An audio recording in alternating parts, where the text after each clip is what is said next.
Bonjour et bienvenue dans le Buzz TV Orange TV Magazine. Mes invités du jour sont des pionniers. Depuis la semaine dernière, ces deux professionnels font le mur tous les jeudis. Comprenez évidemment qu'ils expérimentent le nouveau télécrochet de M6 Rising Star.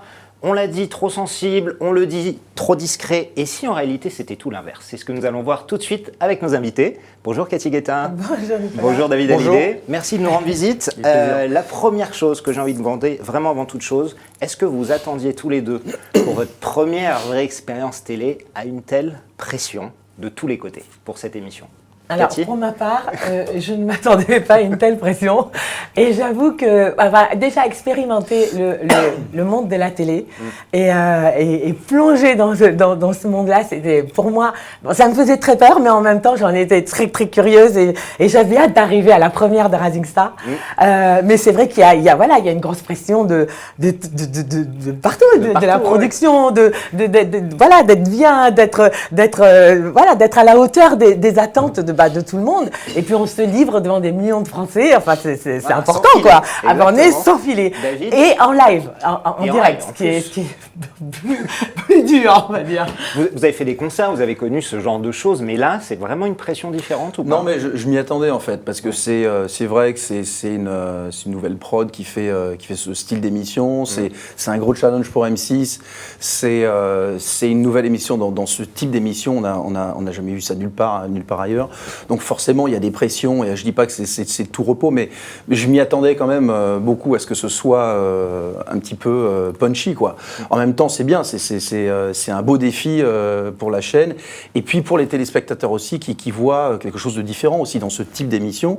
C'est quand même super important, je trouve. Donc oui, il y a eu beaucoup de pression, mais en même temps, bon, moi je m'y attendais un peu, donc ça va. Mais t'as l'habitude, toi, donc J'ai tu pas pouvais l'habitude, je suis pas gérer. présentateur télé, j'ai pas l'habitude de faire de la télé. Mais le monde public et tout ça, waouh. Cathy a dû connaître ça aussi à Ibiza la première fois qu'elle a dû oui, jouer là, devant j'ai 10 une 000 bonne pression personnes. aussi, C'est oui, une oui. autre pression. Juste un tout petit mot, on va pas faire trop long sur les audiences. Est-ce que ça vous concerne ou pas du tout? Je rappelle juste quand même les chiffres, 3,7 millions de téléspectateurs, 17% de part d'audience. Vous avez même fait un pic à 4,7 millions. Et surtout, la chaîne vous l'a dit, vous êtes vraiment leader sur des cibles stratégiques, les jeunes, les ménagères, les femmes. Ça vous concerne ou alors ça vous intéresse pas du tout, les audiences? Vous avez regardé quand même? Bah oui, on regarde. Ouais. On préfère être dans un succès que dans un échec. Donc là, il est vrai qu'on était... moi, pour ma part, j'étais super contente, oui. Parce que c'est un bon début. Et voilà, après, tous les gens qui ont regardé, les 3,8 millions de personnes, 800 000 personnes qui ont regardé l'émission, on espère qu'elles la regardent ce soir et qu'elles en parlent et qu'il y a un bon bouche à oreille et puis qu'il y a de plus en plus de monde de semaine en semaine, qui surtout, regarde le programme. quand même 3 millions de votes. David, c'est impressionnant quand même. 3 millions de votes, c'est une participation super importante. C'est énorme quand on 3 millions de gens qui... En expliquant qu'en plus, il y a eu des bugs techniques, donc il y a dû en Parce avoir qu'il y a eu plus trop de qui ont monde. essayé. Il y a eu des petits bugs techniques pour certains, beaucoup moins que dans d'autres pays et qui étaient moins préparés à ça. Ils sont quand même vraiment bien préparés. Vous imaginez la logistique que ça prend pour que 100% des... Enfin, je pense qu'on m'avait dit après que 95% de ceux qui avaient voté, en fait, étaient passés. Les 95% des votes étaient passés. Donc c'est quand même beaucoup pour une première fois. Et là, je veux dire, les choses vont se caler bien comme il faut. C'est un gros truc quand même, c'est une énorme machine. Et les téléspectateurs ne voient pas comment c'est fait et tout ça. C'est bien dommage d'ailleurs, parce qu'ils auraient un autre point de vue sur le niveau de travail que ça suscite. Mais non, c'est comme tout ce qui est nouveau, en fait, c'est un beau challenge, c'est difficile.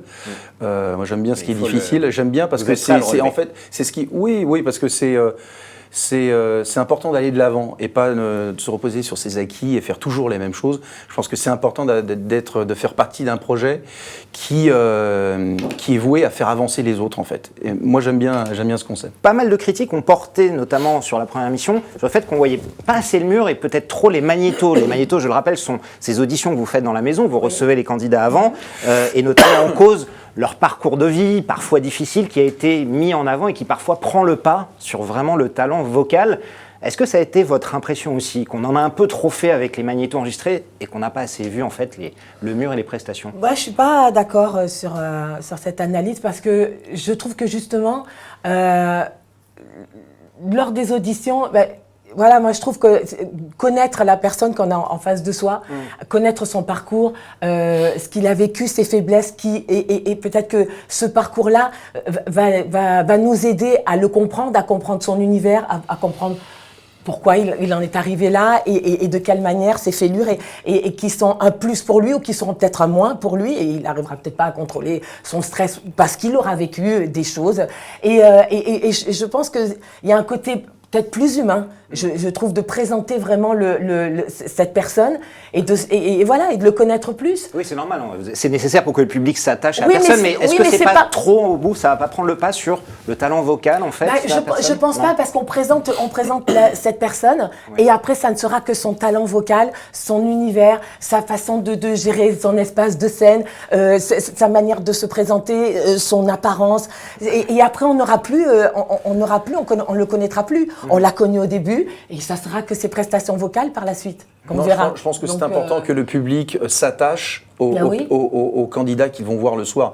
Parce qu'on a vu dans les autres pays où ça a moins bien fonctionné, il n'y a pas eu de magnéto en fait. Donc les gens ont besoin de s'attacher à des personnalités en fait. S'ils découvrent complètement quelqu'un, ils ne connaissent rien d'eux, mais c'est vrai que ça détache un petit peu donc il y a moins ce phénomène de complicité et puis d'attachement. Et en fait, oui, c'est ce qui marche. Effectivement, c'est ce qui marche maintenant. Mais le pathos allait trop dedans. La prod a d'ailleurs dit que ce soir il y en aurait un petit peu moins, qui ferait certainement des montages pour raccourcir. En fait, je pense que c'est pas d'en faire un petit peu moins ou d'en faire un petit peu plus. Je pense que c'est le style surtout de montage de ce qui est filmé en fait, de montage qui va compter pour la suite. Là, je pense qu'ils ont essayé. Moi, je suis pas issu du monde de la télé, donc vous m'excuserez, mais je suis pas très technique là-dessus. Mais je pense qu'ils ont essayé quelque chose. Je pense que ils vont trouver ce qui fonctionne vraiment bien. En tout cas, l'idée du magnéto, pour moi, est super importante. On a besoin d'avoir ces magnétos pour que les gens s'attachent au personnage. Oui, voilà. Alors, sur vous, vos prestations, honneur aux dames, Cathy, pour ceux qui ne vous connaissaient pas ou qui vous ont découvert vraiment dans ce prime, vous êtes une vraie émotive ou pas?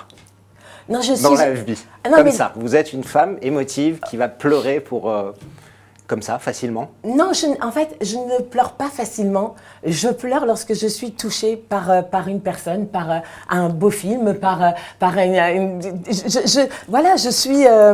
je ressens les choses, je suis instinctive. Depuis que je suis gamine, je suis née comme ça. Je suis à l'instinct. Et donc, lorsque je suis touchée, je pleure. Lorsque je suis en colère, je crie. Lorsque je suis contente, je ris. Lorsque je suis contente... Après, j'ai une vraie générosité de cœur.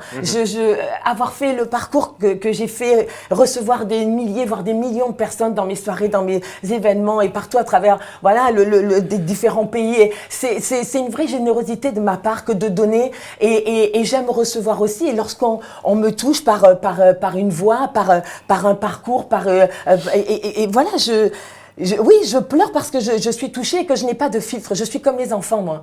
Je n'ai pas de filtre et je ne calcule pas. Je me dis pas, oh là, il faut pleurer, là, il faut pas pleurer. Je m'en fiche de ça. Je suis à l'instinct, je suis naturelle, je suis spontanée. Je suis moi, quoi. Je suis comme ça. Les gens qui me connaissent bien et qui me voient dans cette émission me disent, mais Cathy, c'est incroyable. On dirait qu'on est chez toi, tu ne changes pas, tais-toi. Alors peut-être qu'il y a des personnes qui ne me connaissaient pas, donc ils me disent, mais elle est vraiment comme ça ou c'est pas. Non, je suis comme ça. Voilà, c'est une émission de télé, donc les gens se demandent si vous n'en faites pas trop au final pour l'émission.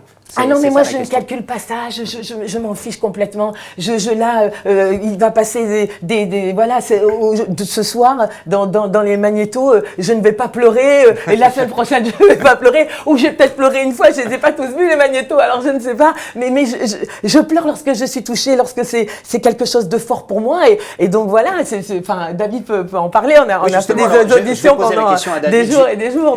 David, vous c'est l'inverse, complètement, ce qu'on vous a reproché reproché, c'est de vous avoir peu entendu, d'avoir été très discret. Pourquoi vous n'avez pas pris davantage la parole? Alors, je ne parle pas de la partie magnéto, où on vous entend quand même, mais sur la partie directe. Bah alors, il y avait des temps impartis de parole qu'il fallait respecter. Tout le monde a respecté son temps de parole qui était Cathy a bouffé le vôtre, c'est ce que vous voulez dire?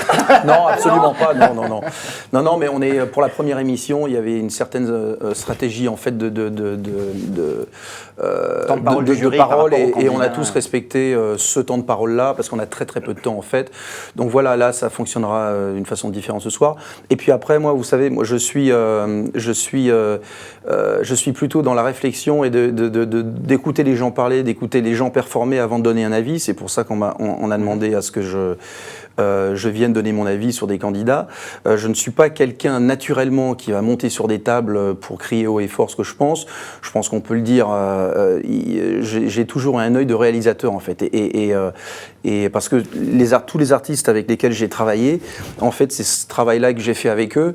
Et ça fait juste partie de ma personnalité de les regarder parler, de voir comment ils se comportent, de voir parce que si tu les laisses pas parler, si tu les laisses pas s'exprimer, bah, tu sais pas comment ils sont, tu sais pas qui ils sont. Et c'est juste dans ma façon de travailler à moi. Si je travaille avec vous sur un album, par exemple, et qu'on travaille pendant 6 mois ensemble, je ne sais pas, ou pas d'ailleurs. Un petit mot sur vos 2 camarades, ils sont pas là, hein, donc vous pouvez balancer, il n'y a pas de problème. Notamment Cali et Morgane, qui ont eu quelques clashs, quelques prises de bec, parfois certains les ont jugés artificiels.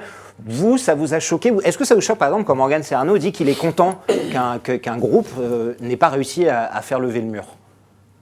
Moi, personnellement, je n'ai pas à juger ce que Morgane a dire. Après, chacun, vous voyez ce que je veux dire. Moi, je suis plutôt dans une... Je pense que Morgane a un métier très différent du mien. Et qu'il est directeur des programmes d'énergie. Et c'est quelqu'un qui tranche très facilement, qui doit trancher. C'est son métier tous les jours, toute la journée. Donc, je pense qu'il a plus l'habitude que ça. Que moi, par exemple, où mon travail, c'est de reconnaître un talent et de l'aider à... Voilà, nous, on choisit les gens avec qui on a envie de travailler. Lui ne choisit pas. Donc, c'est très difficile de juger ça. Et puis, c'est une question de personnalité aussi. Moi, je suis plus... dans le comment dirais-je, dans l'accompagnement, on va dire, et dans un sens critique constructif. Que voilà. Maintenant, est-ce que ça m'a choqué? Est-ce que ça m'a choqué? Non, parce que moi, je suis personnellement sur l'émission en tant qu'individu et je me concentre plus sur la performance et ce que moi je vais devoir dire, que ce que les autres vont faire en fait. Mais est-ce que ça m'a choqué? Non, Cathy non plus. Oui, vous n'avez pas trouvé ça irrespectueux de temps en temps avec les candidats? Non, mais en fait, Morgane, oui, comme le dit David, lui, il a son... Oui, non, après, chacun a sa personnalité, Katia. Non, c'est même pas des rôles. Nous n'avons pas de rôle. Je veux dire, Cali, Morgane, David et moi, on a des personnalités, on a des vécus, des parcours. On est dans ce milieu artistique. Exactement. On est dans ce milieu artistique de la musique. On aime ça. Voilà, ça fait partie de notre univers, de notre vie. David, pour ses raisons de compositeur, de chanteur, et de musicien. Et Cali aussi, Morgane, lui, il est directeur des programmes d'énergie. Et ici, je pense qu'il choisit. Forcément, il a des avis très tranchés. Oui, il a des avis très tranchés. Et il choisit exactement les titres qui doivent passer sur les antennes de sa radio et de ses radios, puisqu'il en gère plusieurs. Et en fait, voilà, ça sonne pas. Ça peut faire un tube, ça peut pas faire un tube. Voilà. Donc lui, ça va très vite. Et il a son instinct, lui aussi, ça peut faire un tube, ça peut passer à la radio, ça peut cartonner, ça peut pas cartonner. Donc lui, c'est très court et il est tranché et il perd pas de temps. Après, voilà, moi, je vais être sur l'instinct, le potentiel, la gestuelle, le look, le truc, le sentir, voilà, il y a David sur la réflexion. Exact, voilà, et dénicher, déceler, sublimer le faux détail, tout ça, hop, le mettre plus en valeur, en lumière, et voilà. Donc, chacun, et après, voilà, Cali, c'est le sang chaud, il dit ce qu'il a à dire, lui aussi, il est sans fil. Et puis voilà, après, chacun est comme il est, enfin, voilà, donc non, nous n'avons pas à juger, et je pense que chaque personnalité... Vous ne jouez pas de rôle, encore une fois, mais non, pas du tout, pas du tout. Eh ben, merci beaucoup. Merci Daïdé, merci Cathy Guetta. On va vous retrouver ce soir. Donc ce sera 20h55 sur M6, le deuxième prime. On croise les doigts pour vous. un peu moins de pleurs, un peu plus de paroles, c'est ça? Ah non, mais moi, je... Si tu veux venir t'essayer, tu sais que t'as encore le temps Je viens. Je vais venir tenter de faire lever le de mur. poster ta vidéo sur YouTube. Exactement. Ah j'essaie. oui, parce que quand même, il y a une nouveauté pour ce soir. On a 2 personnes, 2 candidats qui vont se présenter, qui ont posté leur vidéo sur Instagram. YouTube, oui, voilà, sur sur Instagram. YouTube, exactement. Et que nous allons voir ce soir et juger, enfin en tout cas, oui, bleu ou rouge, ce soir, et que nous n'aurons jamais vu. Alors c'est peut-être elles qui vont me faire pleurer, parce que je ne les ai pas vus. Alors on va voir cette nouveauté ce soir. Merci beaucoup d'être venu en tout cas. Merci. Et le Buzz TV revient demain avec un nouvel invité.